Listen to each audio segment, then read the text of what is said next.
Welcome to the Darkstream. We're going to try this again. Voxday, voxday.blogspot.com. Let me know if we have decent audio this time. We're going to talk about how to deal with liars. Seeing if we have proper audio this time. New stream is up, yes. Just looking for some confirmation that audio is working correctly. All good, okay. There we go. Sorry about that. It's really irritating because I check it frequently. Not every single time, but usually.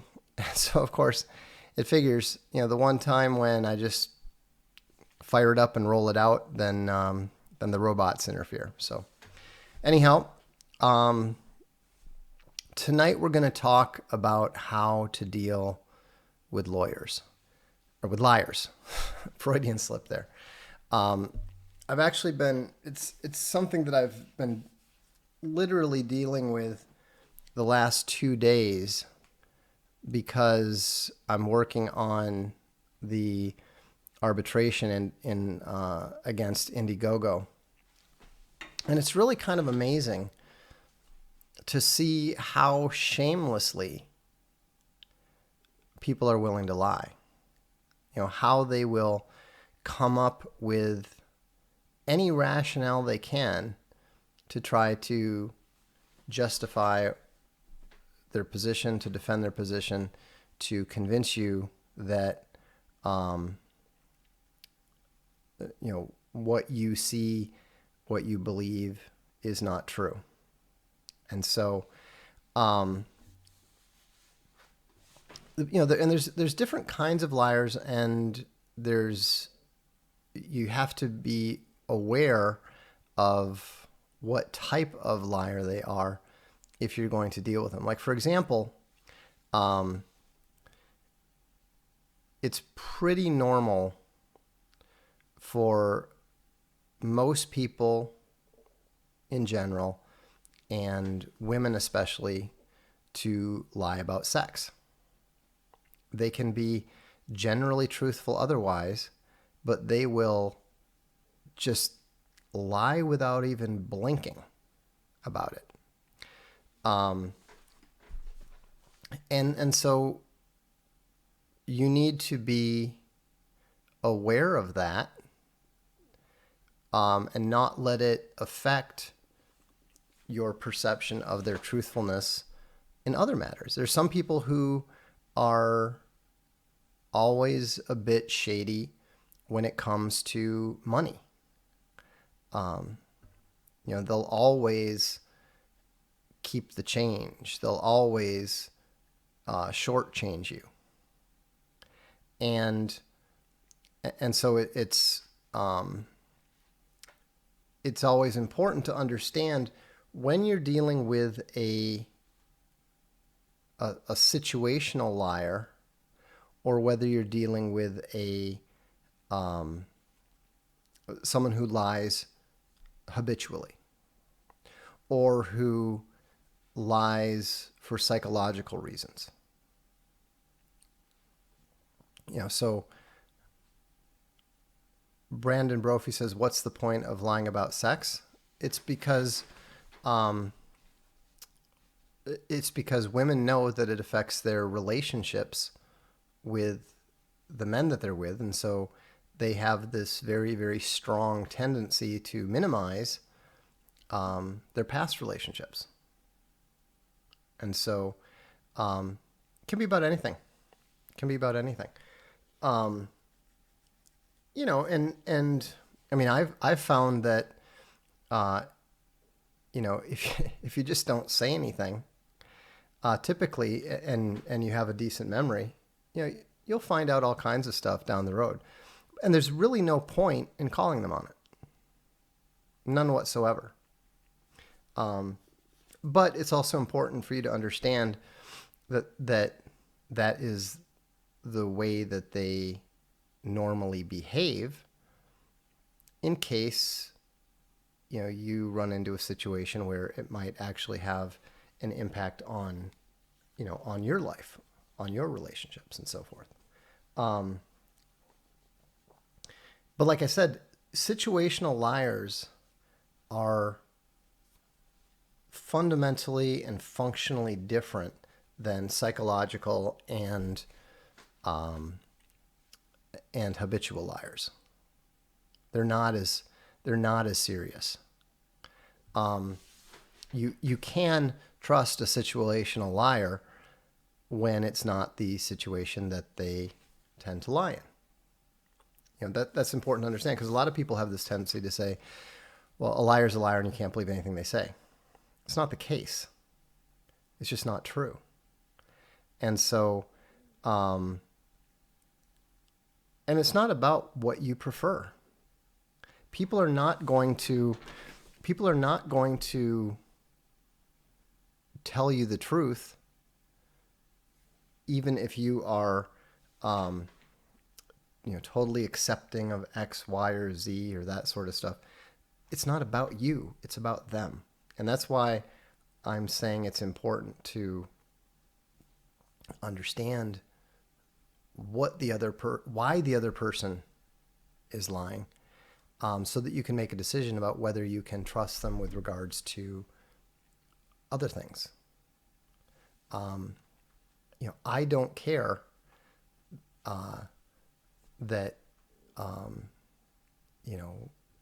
women lie about their relationships and so forth. It doesn't have anything to do with me. I'm not having relationships with them. It's not my problem. But it's important to contextualize it, because I want to know whether they are telling the truth about other things. So like I said, if there's somebody that I know who is a situational liar when it comes to money, it's okay I know that I can trust him with other things.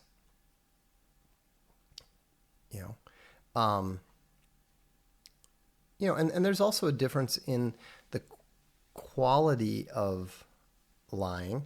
You might have somebody who is a serial exaggerator, somebody who often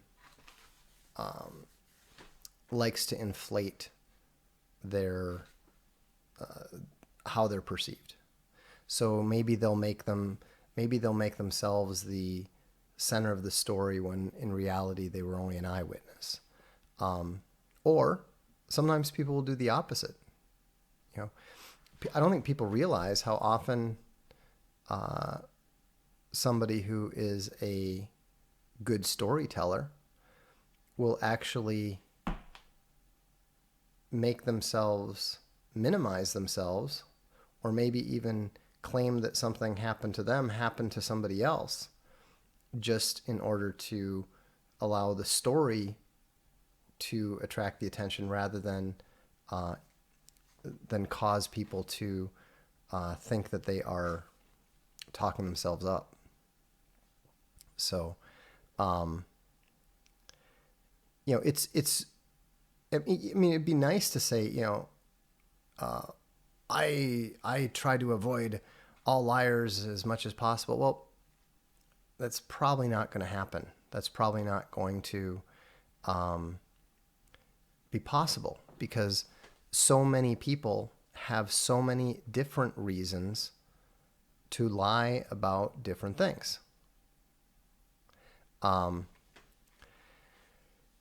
Ben Darling says, is it true that actors and addicts make good liars?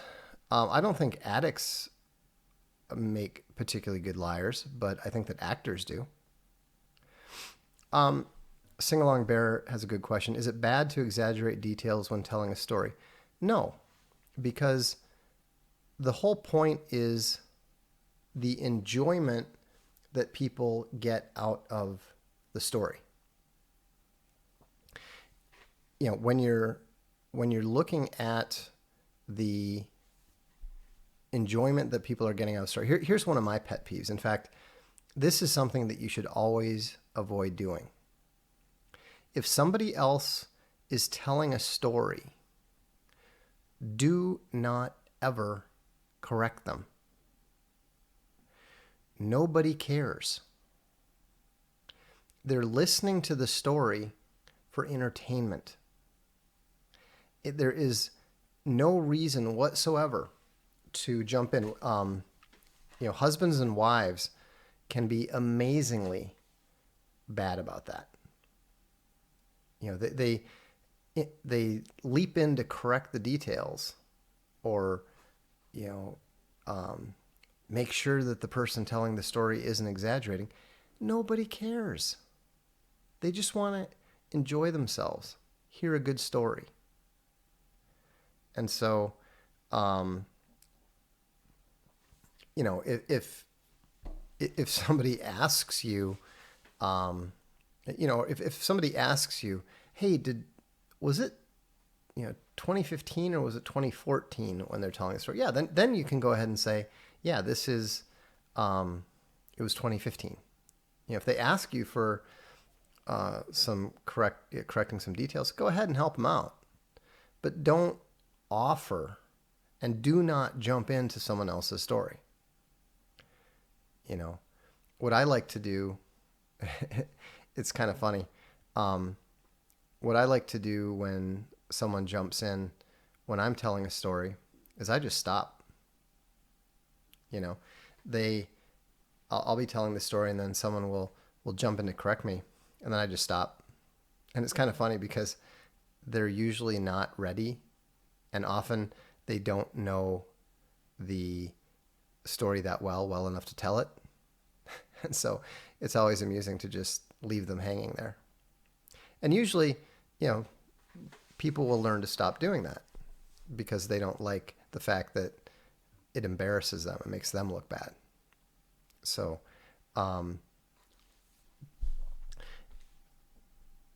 Hollywood Hulk Hogan says, it's like they're trying to make you look foolish in front of everybody when they do that. It feels like it, but I don't think that that's the intention. I don't think that's actually the intention. I think it's just an instinct, to be corrective, or to editorialize. It's annoying. And no, it's not just women who do that. I've seen men do it to women too. Pike of Terra Nova says, by married couples, you mean women do this correct? No, women do it more often, but certainly men do it as well.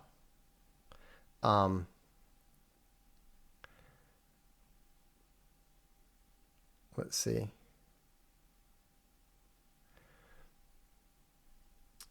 Anyhow, it's Christina's right. Some people are just neurotic about details. But the main thing is that there's just no reason to do it. There's no reason at all to intervene. Let somebody tell the story. They're in the spotlight. Let them do it. Let them enjoy it. And there's no reason not to permit it. So, Frank Meadows says, just like some people automatically gainsay any statement, observation, or idea.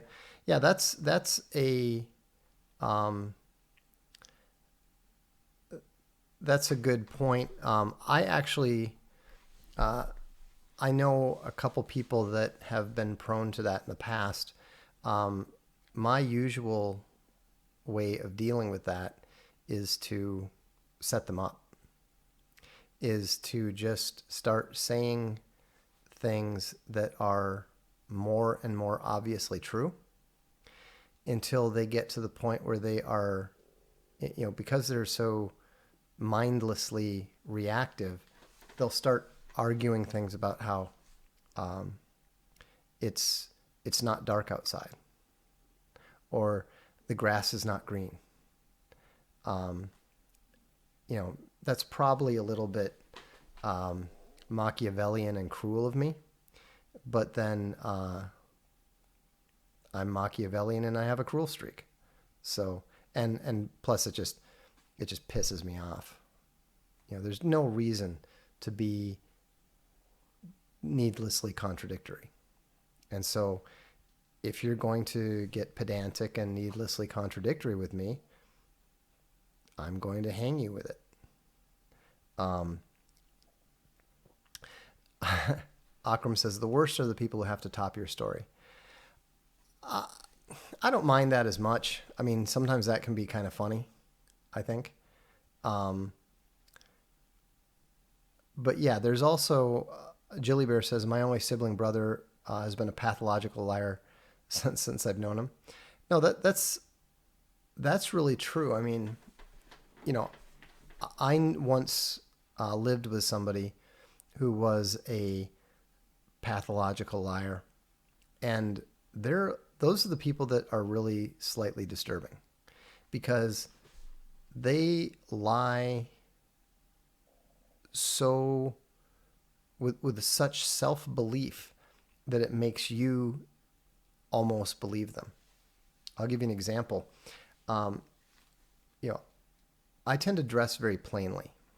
I wear a lot of black, and so usually the only color that I would really wear was these designer socks that I would wear.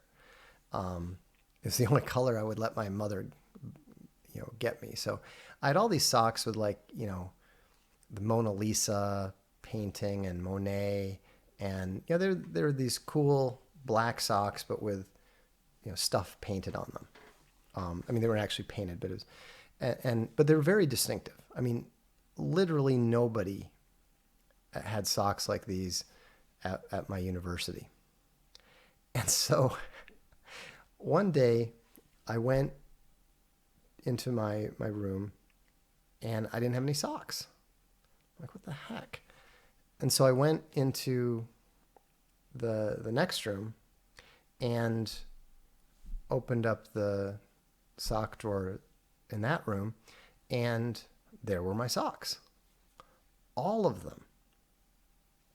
And so I was like, okay, well, they just somehow they ended up in the wrong drawer, no problem. So I took them out, put them back in my drawer, and then this individual comes into my room and is furious. They're like, where are my socks? I'm like, what are you talking about? What on earth are you talking about? Those are my socks.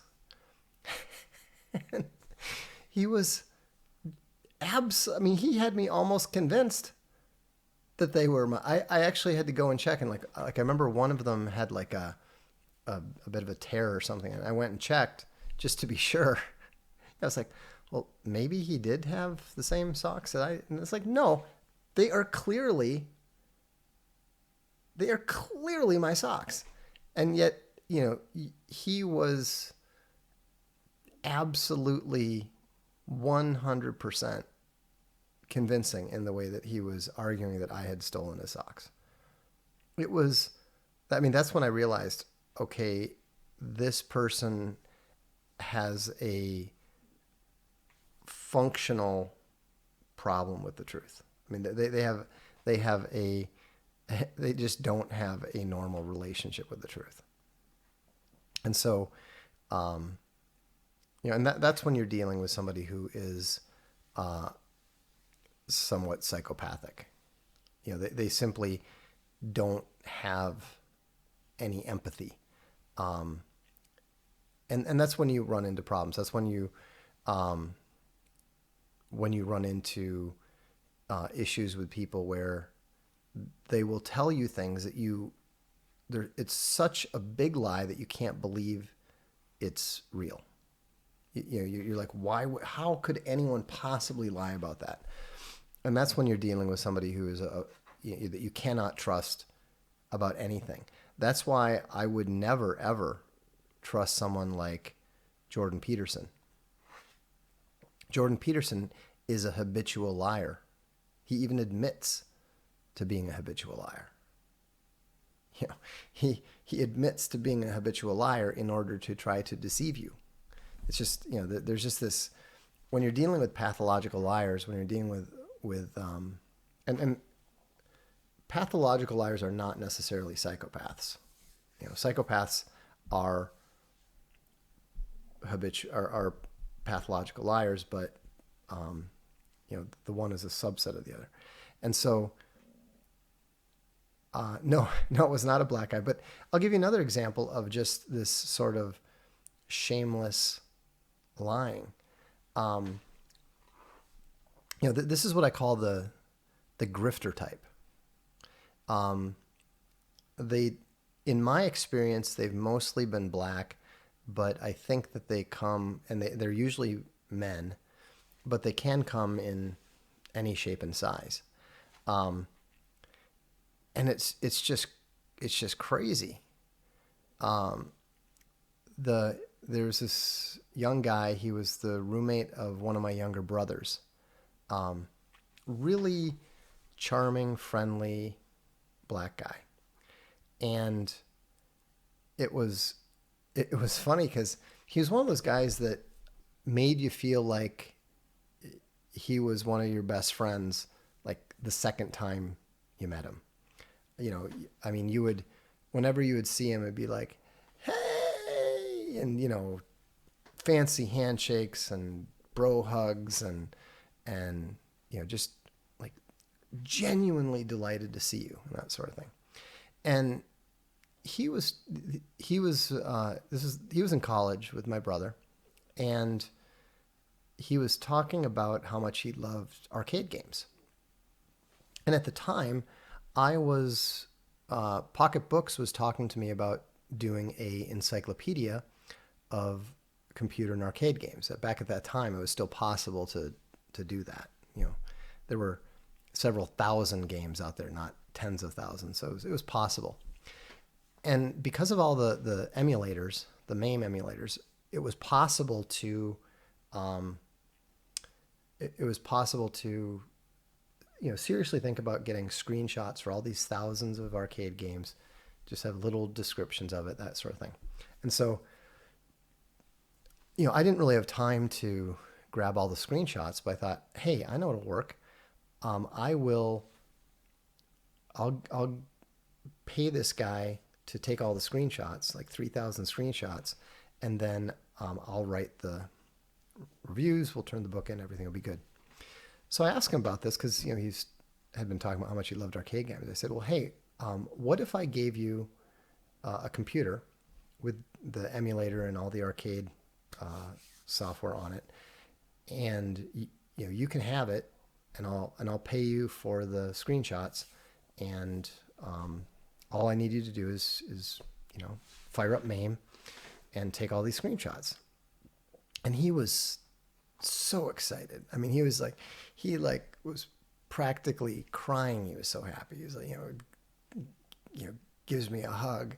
He's just like, oh, this is the greatest. This is so wonderful. And, and he was so happy. So anyhow, I brought the computer over with the monitor. Yeah, and it was just an old. At this time, I mean, I must have had like 6 or 7 machines sitting in my office, so it wasn't a big deal. But I thought, hey, this guy can maybe use it for his other stuff too, and I'll get what I need. It'll be perfect. So anyhow, a couple weeks go by, maybe a month goes by, and nothing. I'm just like, I've got, he hasn't. I was expecting like to get a CD of a bunch of screenshots, nothing. And so I call up my brother and I was like, is this guy around? And he's like, oh, he's out right now. I said, okay. I said, do you know if he's been getting those screenshots done? My brother says, what are you talking about? I said, well, the computer he's got in there, I gave him the computer to take the screenshots for this book I'm going to do for Pocket Books. And he says, oh, that's where that computer came from. I said, yeah, it's one of my old computers. I gave it to him so he can take these screenshots for me. And my brother starts laughing, and he says, yeah, he sold that computer the day after you gave it to him. He literally took this machine I'd given him to use for this job I wanted to hire him for, and he just sold it. And so you know, I just chalk that one up to a learning experience, you know. Um, and actually, I learned something useful. This is not directly related to liars, but um, I think you'll you might find it very useful. And that is how less intelligent people convince you to like them. And they convince you that they're much more competent than they are. And you see these. This is something that these grifters do like automatically. Um, and again, you know, I've seen it more often um, among like charming black guys, but I think that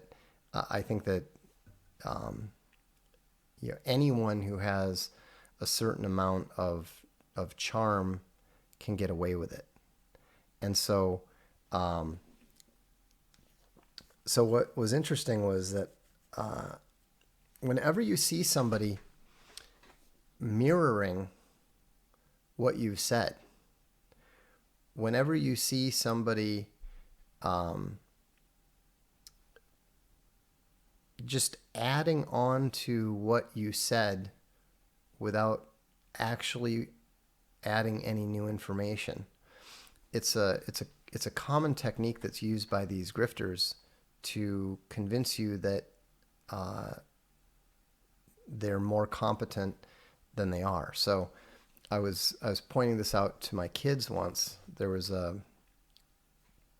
staying at a place, and there was a guy there who was a young uh, like, you know, computer tech guy, and I told the person that he was there to work for that he wasn't going to work out. I said he's probably not going to do anything at all. If he does anything at all, it's not going to be up to the standard that you require. And they said, "How can you say that? How can you know, possibly um, predict that?" And it was funny because um, I said, "Look, listen to what he says."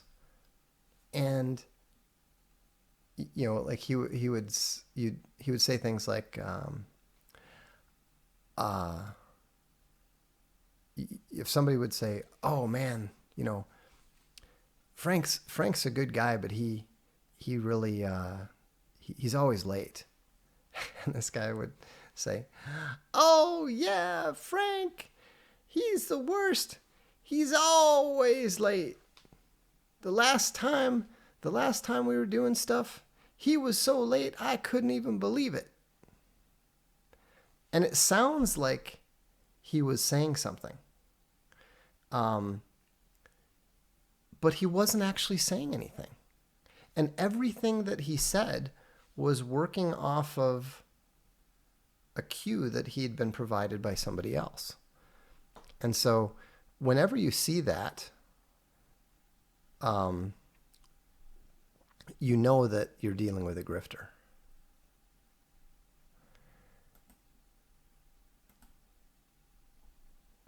So I think some of you have said that there's no point in me even uh, referring to these gammas who want to uh, come on the stream and talk nonsense. And so I'm working on just nuking them as they show themselves. Anyhow, it was really interesting to see how predictable it was. And then, sure enough, a couple months later, I called up my friend. I said, "Yeah, so how did it work out with that other guy?" He laughed and he's like, "Yeah, he didn't do anything. He like did nothing at all." And so, um, it's a really useful technique to pay attention to how people communicate and how people uh, reveal their instincts and their inclinations through their pattern of behavior and through their patterns of conversation. And Um, when somebody said, is it always good to tell the truth? And one of my 12 rules for life that I provided at the end of Jordanetics is to always tell the truth in kindness. And so if you're telling the truth to people can be cruel. Telling the truth to people can be unhelpful. If you're talking to somebody and they are an ugly person, it may be absolutely true to look at them and say, you're really ugly. But that's not good. That's not helpful. That's not building them up. That's just cruel. They know they're not attractive. Well, you're not giving them any new information. All you're doing is making them feel bad. Now, should you lie to them? I don't think so. But there's a difference between telling the truth and not lying. So, and then of course, when you get into rhetoric, rhetoric is not lying because there is no actual information content in it. All rhetoric is persuading through appeal to emotion. And so,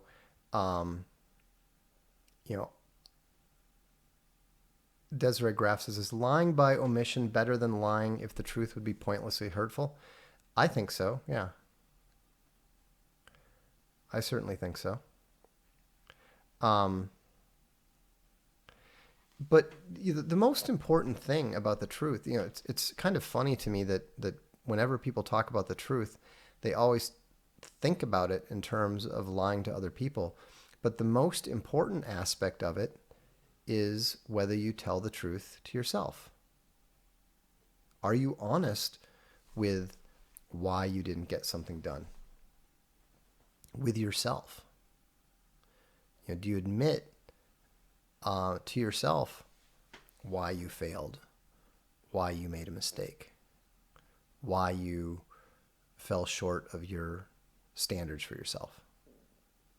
And so, that's important. Your Name asks, can someone interchange between alpha and gamma? They can in terms of social status. They can't in terms of habitual pattern of behavior. Your habitual pattern of behavior is something that can only change very gradually over time. Jordan B. Peterson spoke at Liberty U on stage with Dr. Gary Habermas. Do you think JBP mistakenly thinks he's a Christian, or does he know he isn't? He knows he isn't. If he knows he isn't, why is he intentionally misrepresenting himself? Because he's a habitual liar. Nothing Jordan Peterson says can be assumed to be true. Nothing. He is what I call a psychological liar, which means that he has a natural tendency to be dishonest for his own psychological reasons. Psychological liars are not as bad as the sociopaths, but you can't trust anything they say. That's why, it didn't surprise me when Peterson lied about, drinking cider and being awake for 30 days and all that sort of thing, because all he was trying to do was relieve the psychological pressure of having failed in his debate with Sam Harris. He was trying to come up with an excuse, and he was in such dire psychological need to excuse himself for his failure, to define away his failure, that he produced that humiliating lie on the Joe Rogan show.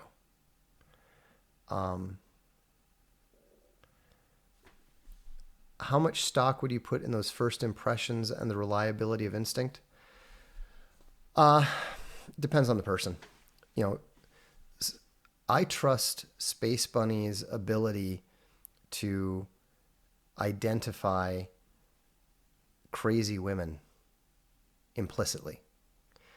If she tells me that a woman is crazy, I just wait to find out how it's going to reveal itself, because she's always right. Um,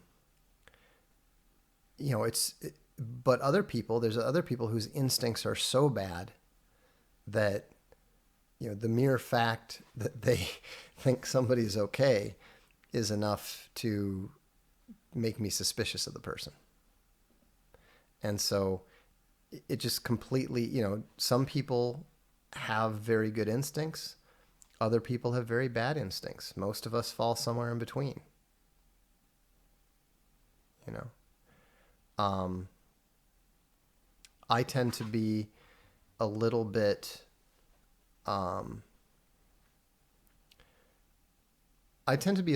naive when it comes to other people, but I very, very seldom fall into the situation that Owen Benjamin often does, because I am much more, I'm just almost totally independent of other people.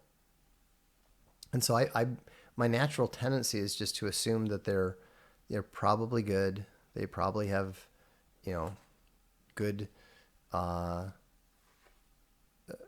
intentions and so forth, but it doesn't really matter because I don't care.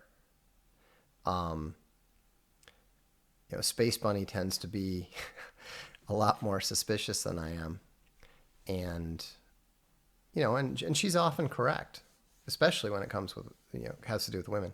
She told me not to do the Rolling Stone interview, and I said, why shouldn't I do the Rolling Stone interview? It's not about me.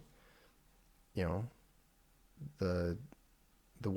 reporter is not trying to attack me. She wants to talk about Castelia House and our success and all that sort of thing. And Spaceman is like, I wouldn't do it. And I went and did it, and it was fine. Very, very little gotcha stuff. No real problems. So I told her, I think you were wrong. I think that it was fine. The problem was that the reporter was not able to sell that story.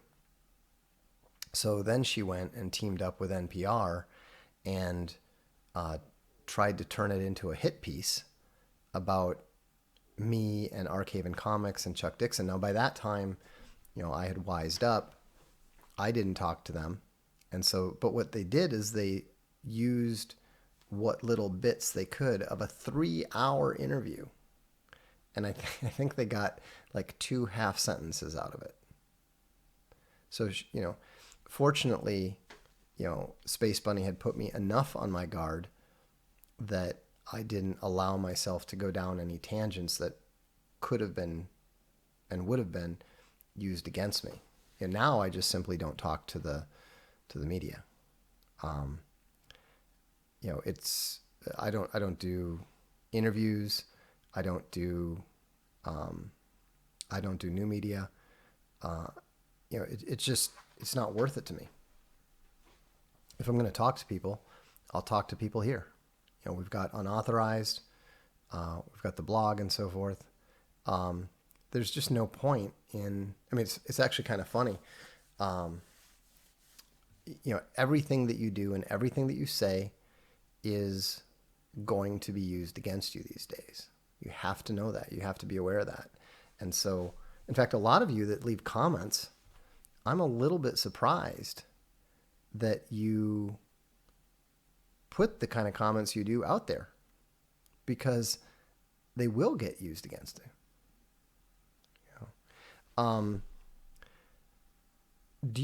Yellow 6100 says, do you talk to liars and notice a hint of a lie that you feel embarrassed for them because they think they're undetectable? I don't usually get embarrassed for them. I usually find myself feeling vaguely insulted. It annoys me that they would insult my intelligence by thinking that they're fooling me for a second. That's just incredibly, incredibly offensive to me. You know, um, when you're when somebody is, you know, there's things that people say that you just feel like you're um, they're not just insulting your intelligence, they're also insulting their own intelligence. You know, are you so dumb that you think that lie you just told is convincing? You know. Now the thing is that everybody is capable of being lied to. You know, everybody is. And everyone is capable of lying. Everyone does from time to time. You know, it's something that we all will struggle with at some point in time, because at the end of the day, reality is never exactly what we wish it to be. And lying is a way of pretending that reality is different than it is. And so that's why I think it's so important to focus on accepting reality, being ruthlessly honest with yourself, because that's the only way that you can actually conquer reality. You can't conquer reality. You can't improve reality by erecting a delusional version of it. You know, wizardry is ultimately self-defeating. Gets It Bear says, Vox, do you think men are more manipulated by other men or women in their lives? From my experience, women are usually easier to read, while other males will scheme against you. That's, to be honest, that sounds pretty hardcore gamma to me. You know, it's interesting actually to see the way that gammas are kind of in this perceptive state of all against all. I don't think, I mean, I tend to disagree. I think that men tend to be much less manipulative than women. You know, if you have younger brothers and sisters, if you have children, I think you'll see that, you know, women tend to be, the females tend to be, because they have so much of their ability to accomplish things involves getting other people to do them for them, that they tend to have a much more refined ability to do so, as well as a stronger instinct to do so.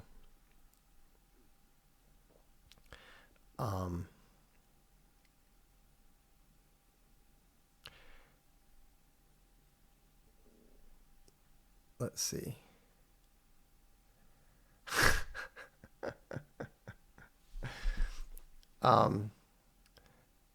Dark Lord, Vox, Joe Powell, the Gamma from the chat earlier, is making a video exposing you for your time at Bucknell. For he claims you and Bruce Jenner engaged in sodomy. Okay. It's kind of funny because it would actually be very amusing if people were to do a little bit more research about my time at Bucknell, because I'd probably look a lot better. I'd probably look a lot better in the average person's eyes than I do. Anyhow, but yeah, you know, anything that people look up, you'll soon find out that I don't lie about stuff. Pete West says, is the gamma meme becoming an excuse for people in chat to quickly dismiss someone who has a contrary viewpoint? No, not at all.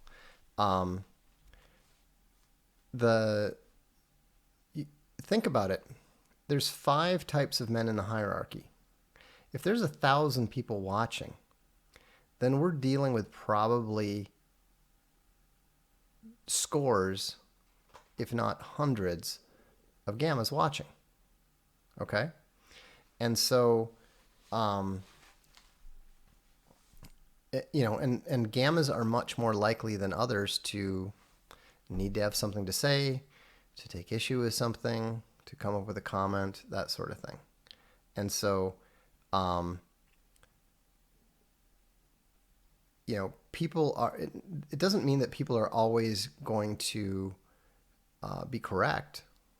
It's totally possible for somebody to say something that will be mistaken for gamma. But I think it's important to remember that some of us, like me, have a highly refined ability to identify gammas very, very quickly, sometimes from a single comment, from a single statement.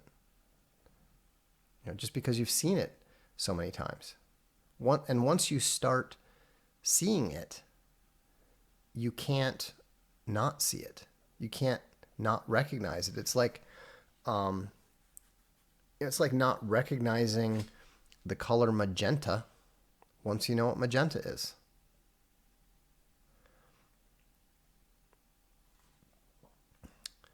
Kajetan says, could be Vox attracts more alphas than the average.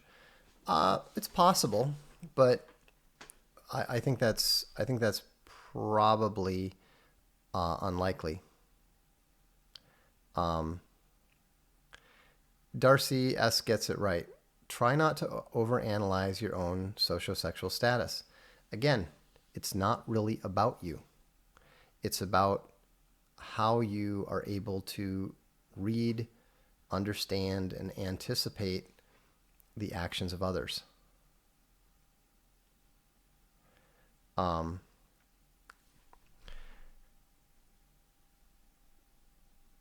gammas like neckbeards? Neckbeards tend to be gammas and omegas, yes. Vox, what is your recommendation for meditation literature? I don't recommend meditation.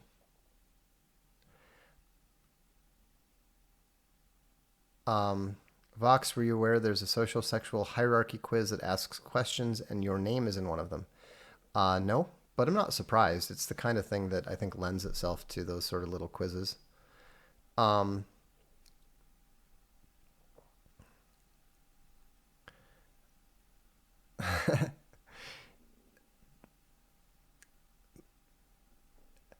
Macro lens.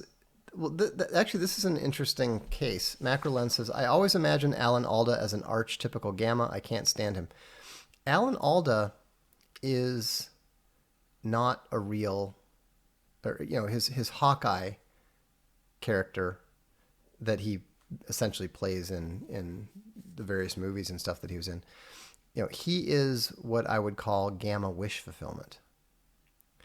There aren't real people like Alan Alda, but the character that he plays, very passive aggressive, very conflict avoidant, but always victorious and always successful with women. That is what the gamma wishes himself to be. That is the ideal gamma. That's the platonic ideal of gamma. But real gammas are not like that. Real gammas do not have that kind of success with women.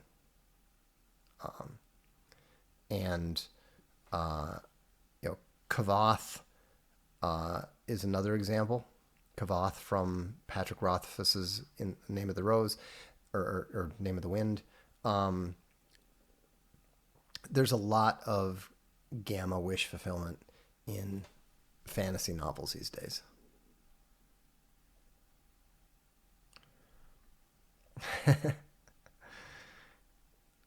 Liberals want to be Hawkeye but act like Frank Burns. Are there gamma girls? No. Again, the social sexual hierarchy it's the male hierarchy. Women have different rules, different ranks. I don't pretend to fully understand it. Oh, yeah, I haven't done the super chats yet. I'm going to get to them in a minute. Um, yeah, Andy Evick says, I'm surprised people think the sociosexual hierarchy is a new thing invented by Vox. Growing up watching Westerns, I noticed that genre repeatedly showcases all level of status. There's nothing new about the social sexual hierarchy except for the fact that I've articulated it. Yeah, I like to liken it to when scientists discovered the okapi in the Congo. The okapi was always there. All the scientists did is give it a name and categorize it. The patterns of behavior that I'm describing, the divisions into different social status ranks, and their connection to sexual success have always been there. You can find the social-sexual hierarchy in Homer. Look at the conflict between Achilles and Agamemnon. Agamemnon, classic alpha. Achilles, you could probably make some sort of case. I mean, he tends to, people see his pouting and stuff and they want to call him a gamma, but if you look at what Achilles actually is, he's very sigma. And he's bad at being an alpha. And so, you look at Ulysses. Ulysses is somebody who, strikes you, or actually, Paris would be somebody that would fall into the gamma category. No, homosexuals have their own hierarchy. I've never seen Eyes Wide Shut, so I couldn't tell you. Duralex Sedlex says he's launching a GoFundMe to get Space Bunny to write the female sociosexual hierarchy. Yeah, that's not going to happen. She hates writing. I mean, I can tell you right now, Space Bunny will never do a live stream and she will never write anything. That's just not the way that she does stuff.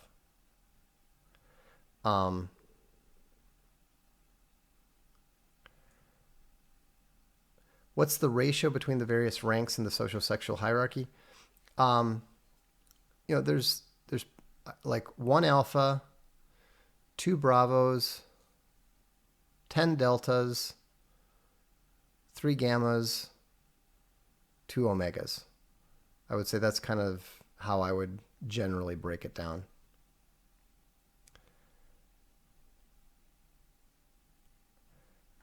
I can't pronounce this name, but he says, I just watched your video on wizardry. Is using persuasion to get a better deal or red pilling someone incrementally considered wizardry? Sure. But, that's, it can be. But that's not really what we mean by it, because you're not really, the whole purpose of wizardry is not to persuade, but to change reality.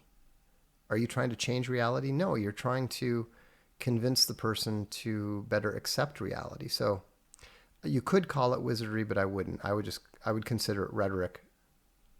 Oh, I'm totally with you, Yellow. Name of the Wind was totally unreadable.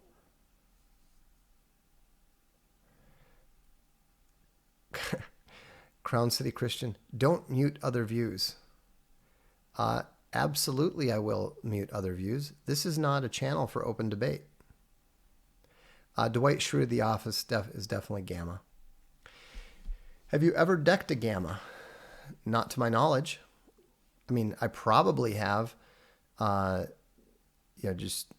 sure at some point in time, some of the people that I sparred, at least one or two of them must have been gammas. But I've never actually gotten into a physical conflict with a gamma. Gammas also don't, they're afraid of physical confrontation. So you're unlikely to get into one with them. Obviously having spent 6 years as a heavy contact martial artist, I'm not conflict avoidant in that sense. So, I may not be, I'm of average size, but I've never had any problem with people wanting to get into it. Let's see here. Okay. Starting from yesterday's that I missed, do you have a form of synesthesia? No. If you were stranded on an island with a friend, what board game would you want with you if you could pick only one? The complete set of Advanced Squad Leader. It's kind of cheating, but it's fair enough. Captain Thunderpants, thoughts on dating, marrying a divorced woman with a few well-behaved children? I think I'd be cautious, but if the children are genuinely well-behaved, that's a really good sign. The other thing that I would be curious about is how is her relationship with her ex-husband? If she actually has a reasonable, non-hate-filled relationship with her ex-husband, that's a good sign. Hi, can you remake Highway to Heaven? I can't imagine doing so. That was quite crazy, quite frankly, podcast. I assume you're talking about the stupid questions, but okay. Can all people be good liars when needed? No, some people are just very uncomfortable lying, and they make it very obvious. Thief in Law says, hey, Vox, I enjoy your stream, but could you please dumb things down a bit so morons like me can understand? Thanks. That's what Stupid Question Day is for. Congratulations to Brazilian Bear, who just got officially bearified. I'm happy for you. Nick Kn says, I've said that you can never truly lie to yourself without causing damage, and you can never truly lie to God. It is easier to be honest. Lies hurt you and others and often fail. God knows. Well, that's true. I wouldn't argue with you, but I would just point out that, again, lies are how we deal with our disappointment and pain that reality inflicts upon us. And it's not always possible for people to accept that. Art and Saul says, I think I attract habitual pathological liars. Do you think that's possible, or are there just so many of them about? Oh, I think it's very possible. I think that they probably see you as prey. I have a good friend who, you literally couldn't send him into a strip club without him having multiple strippers give him their number. It got to the point where Space Bunny and I were telling him, you need to stop dating strippers. Just stop. It never ends well. And the thing is, here he's like, but, that's where I've just happened to meet. It's like, no, it's not just happen. You are like a red steak, a red high quality steak being thrown in front of a bunch of wolves, and they pounce, because, he just, everything about him screamed, I'm a nice, successful white knight who you can twist around your finger. And, he would go into, these places that are filled with, predatory women.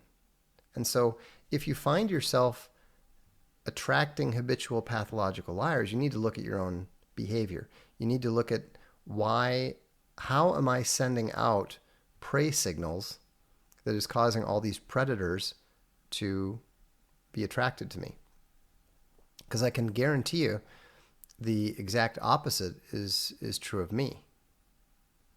People who are liars and who are pathological, they steer as far from me as they can get, because number one, they know I can see them, and number two, they know that I won't even hesitate to call them out. Aleph the Nemesis says, are myriad tattoos, brightly dyed hair, and other loud displays of personal expression signs of aposematism in human men and women, like poison frog? Are they basically warning you off that they've got problems? Yes.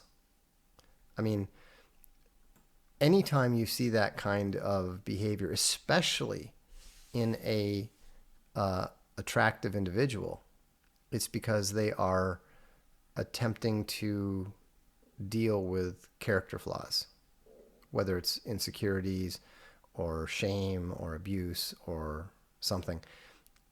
Normal, healthy people don't do that. I always thought it was interesting when you saw there was this guy who was at the gym, and he worked out hard, although he was definitely on something. So, but he built up fairly to be pretty big, and then you know he starts getting tattoos, and next thing you know, he's completely covered it with sleeves on both sides. And the thing that was funny, because I was talking with a friend who was also a experienced fighter, and and he said it's so funny seeing these soft guys doing everything they can to try to toughen themselves up to create the perception that they are tougher, and they don't do the one thing that they have to do, which is just throw yourself in the ring and get your ass kicked.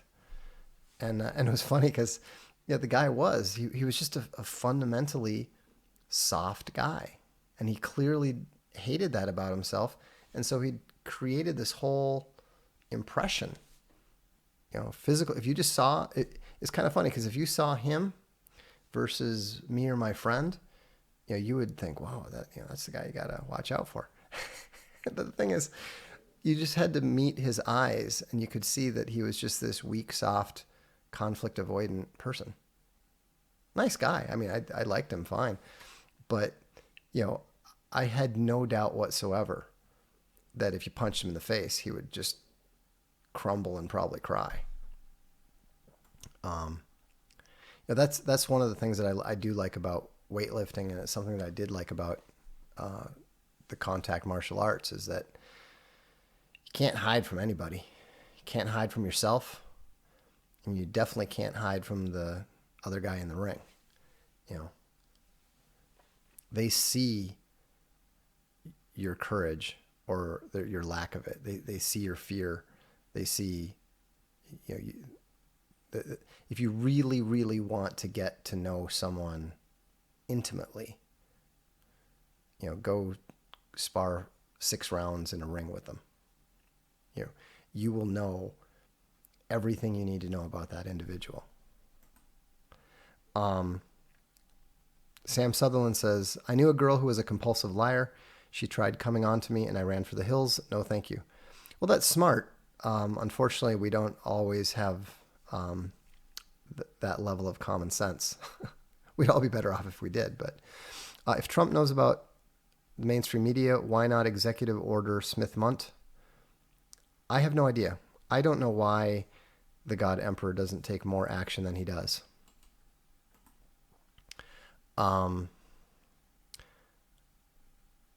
Goodness, we've gone on for longer than I expected. Well, good. Well, thanks for tuning in tonight. I appreciate the questions and the input. And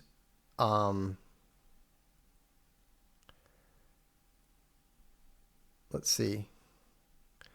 Would you make a no interview? Oh, that's who Michael Malice is. Okay, he's the Bucknell guy.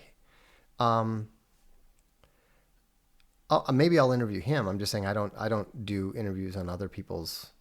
I don't mind having conversations with people. I think I've got, with this new version of the software, I think that I can actually do proper interviews now on the Darkstream. So I'm perfectly willing to talk to other people about it.